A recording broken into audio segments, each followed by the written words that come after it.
Robert Kiyosaki का शुमार America के अमीर 3 लोगों में से है। अपनी ज़िंदगी के तजुर्बों से सीखकर 1997 में उन्होंने किताब लिखी रिच डैड पुअर डैड, जो कि बताती है कि अमीर होने के लिए ना तो कोई डिग्रियां चाहिए, ना कोई बहुत बड़ी किस्मत। अमीर होने के लिए सिर्फ माइंडसेट यानी ये खास किस्म की सोच होनी चाहिए। रॉबर्ट कियोसाकी का अपना बाप था तो पीएचडी, लेकिन सारी उम्र एक महदूद सी इनकम पर गुजारा करता रहा। जबकि उसके एक दोस्त का बाप था जो सिर्फ 8 जमातें पढ़ा था, लेकिन वो अमीर था। कियोसाकी अपने दोस्त के बाप के पास जाने लगा और उससे सीखने की कोशिश करता रहा, और उसने बहुत छोटी उम्र में सीख लिया कि एक पुअर डैड है और एक रिच डैड है, और दोनों में दौलत का, पैसे का जो फर्क है वो सिर्फ सोच का है, माइंडसेट का है। तो कियोसाकी ने अपने बाप की बजाय रिच डैड की सोच पर अमल किया और नौजवानी में ही बिलियनियर बन गया। उस रिच डैड ने कियोसाकी को क्या सिखाया, आए हम भी सीखते हैं। रिच डैड ने कियोसाकी को सिखाया कि लोगों की अक्सरियत दूसरों के लिए काम करती है, यानी आप मेहनत करते हैं, आपकी मेहनत से फायदा आपके ऑफिस को होता है, आपकी ऑर्गेनाइजेशन को होता है, आपके बॉस का, आपके ओनर का, और आखिर में हुकूमत का फायदा होता है, क्योंकि आप टैक्स भी देते हैं। हमने बहुत दफा ये बात सुन रखी है कि अपने लिए काम करना चाहिए, ना कि लोगों के लिए। लेकिन सवाल यह है कि हम ये कर नहीं पाते। आखिर क्यों? क्योंकि हमें सोसाइटी का, माशरे का, लोगों का खौफ होता है। माशरा हमसे क्या कहता है? स्कूल जाओ, यूनिवर्सिटी जाओ, मेहनत करो और नौकरी हासिल करो। यही सबक ज़्यादातर वालिदैन अपने बच्चों को देते हैं। ये सबसे महफूज, सेफेस्ट तरीका है, यानी इसमें ज़्यादा रिस्क या ख़तरा नहीं है। लिहाजा इसका नतीजा क्या है? हम शायद फाकों या गुर्बत से तो बच जाएं, लेकिन बस गुजारे वाले लेवल पे सारी ज़िंदगी गुजार दें और अमीर ना हो सकें। हमारे फाइनेंशियल डिसीजंस के पीछे अक्सर या तो खौफ होता है और या फिर लालच। और अगर हमारे ज़्यादा फैसलों के पीछे ये 2 वजूहात हैं तो हमारे फैसले गलत साबित होंगे।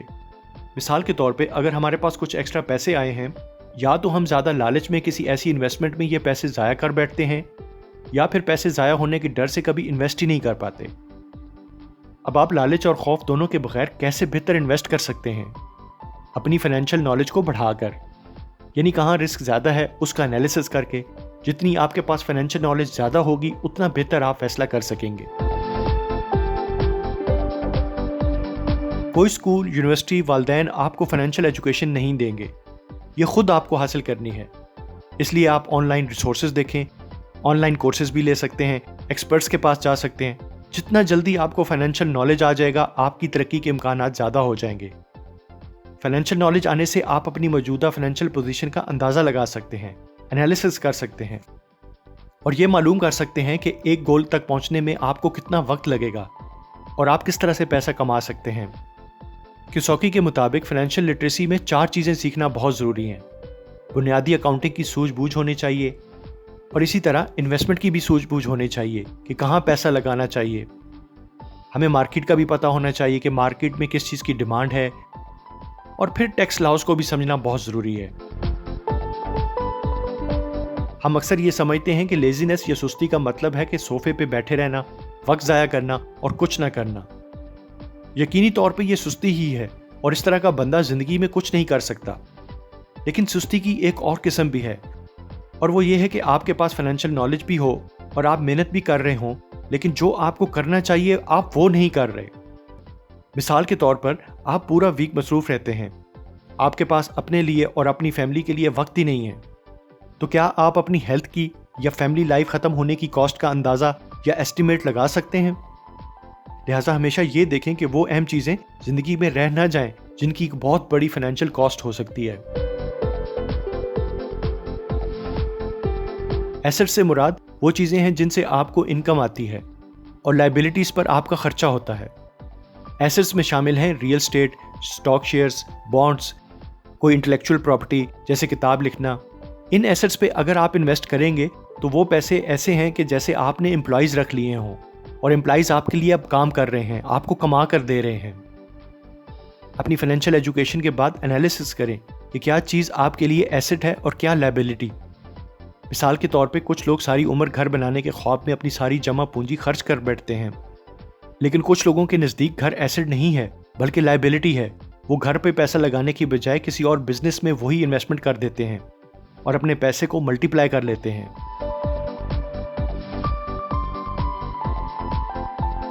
प्रोफेशन यानी आपका पेशा या जो काम आप रोजाना करते हैं, जॉब करते हैं, अक्सर प्रोफेशन आपको सिर्फ इस काबिल बनाते हैं कि आप अपना किचन अच्छा चला सकें, आप घर के बिल अदा कर सकें। सारी जिंदगी बस एक ही लेवल पे जिंदगी गुजरती है। जबकि बिजनेस करने से आप जिंदगी में फाइनेंशियल ग्रोथ एंजॉय कर सकते हैं और तरक्की कर सकते हैं। हमें अपने प्रोफेशन के साथ साथ सेव करके इन्वेस्ट करना चाहिए और साथ साथ बिजनेस डेवलप करना चाहिए। इस तरह एक साइड पर बेसिक सिक्योरिटी रहेगी और साथ में बिजनेस भी चलता रहेगा। आखिरकार वो वक्त आ जाए कि बिजनेस से और इन्वेस्टमेंट से आपको इतना आ जाए कि प्रोफेशन की या जॉब की जरूरत न रहे। ये होगी आपकी फाइनेंशियल इंडिपेंडेंस। कियोसाकी ने रिच डैड से यह भी सीखा कि आपकी इनकम से नहीं बल्कि आपके एक्सपेंस से या खर्चे से ये अंदाजा होगा कि आप अमीर होंगे या नहीं।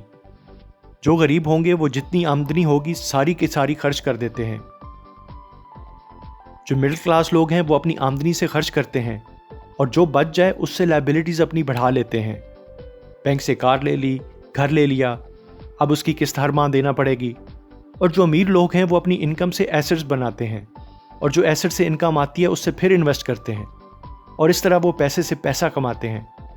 तो लिहाजा अपनी इनकम बढ़ानी ज़रूरी है, लेकिन उससे ज़्यादा ज़रूरी ये है आप अपने एक्सपेंस को कम करें ताकि आप सेव कर सकें और एसेट्स बना सकें। तो ये थे वो गुर जो रॉबर्ट कियोसाकी ने सीखे रिच डैड से। और अगर हम भी अपनी सोच और माइंडसेट बदलें तो हम ज़रूर अमीर हो सकते हैं।